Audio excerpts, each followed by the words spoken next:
एक बेवा माँ की 3 जवान बेटियां जिनकी अभी शादी भी नहीं हुई थी, अचानक उम्मीद से हो गई। न उनका बाहर आना जाना था, न किसी से मेल झोल। फिर सवाल ये पैदा होता है, आखिर वो कौन है जिसने ये सब किया?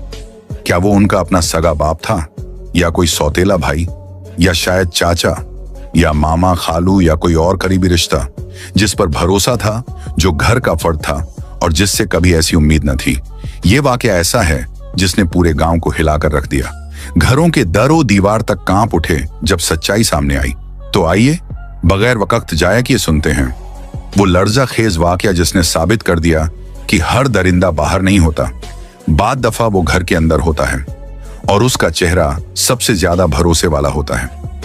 ये बात एक दुखी दिल रखने वाली, मेहनती और गरीब बेवा औरत की है जिसका नाम बीबी हलीमा था।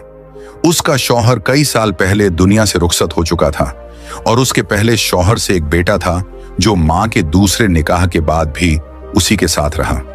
बाद में हलीमा ने दूसरी शादी की जिससे उसे 6 बेटियां हुई, बेहद खूबसूरत, शर्मीली और बापर्दा।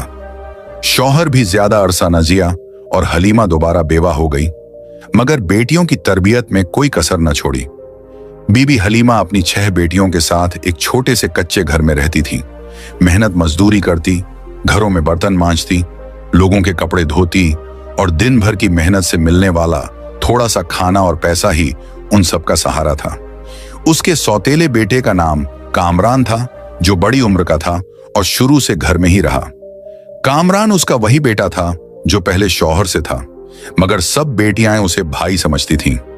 सब कुछ खामोशी से चल रहा था जब अचानक ऐसा तूफान उठा जिसने हलीमा के पैरों तले जमीन खिसका दी। एक दिन हलीमा की सबसे बड़ी बेटी की तबीयत अजीब सी होने लगी। कमजोरी, कै, चक्कर। गरीब मां पहले तो समझ न सकी, फिर जब हालत बिगड़ने लगी तो उसे शहर के क्लिनिक ले गई। डॉक्टर ने कुछ देर मुआयना करने के बाद एक खामोश जुमला कहा, आपकी बेटी उम्मीद से है। ये सुनते ही जैसे हलीमा की दुनिया रुक गई। वो हिल कर रह गई।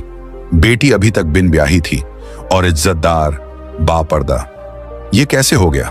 किसने किया? कब किया? क्यों किया? मां ने पहले तो सदमे में बेटी को डांटा, रुलवाया, धाड़े मारी। फिर जब बेटी रोते हुए ये कहती रही, अम्मी मैंने कभी किसी को देखा भी नहीं, मुझ पर यकीन करें, तो मां का दिल फट गया। वो जान गई कि बेटी सच बोल रही है।